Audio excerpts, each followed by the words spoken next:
Christopher Martin na inis sa kakahabol kay Alden Richards hindi pa rin nahabol. Abala man sa showbiz at training bilang piloto, nakapagtala si Alden Richards ng bagong fitness achievement matapos makumpleto ang kanyang unang 100 kilometro cycling ride na nagpasok sa kanya sa 100 kilometro club. Ibinahagi niya ang karanasan sa Instagram, kung saan makikita ang kanyang saya matapos malampasan ang pinakamahirap niyang ride.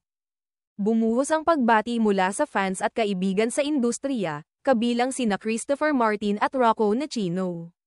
Bago pa rito, nakumpleto rin ni Alden ang kanyang unang 71 kilometro gravel race.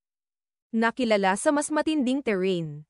Para kay Alden, hindi lamang hobby ang pagbibisikleta kundi bahagi ng healthy lifestyle at stress relief. Dahil dito, marami ang na-inspire na simulan o ipagpatuloy ang kanilang fitness journey. Ang kanyang milestone ay patunay ng dedikasyon sa personal growth, kalusugan, at disiplina, bukod pa sa patuloy na tagumpay niya sa showbiz at aviation.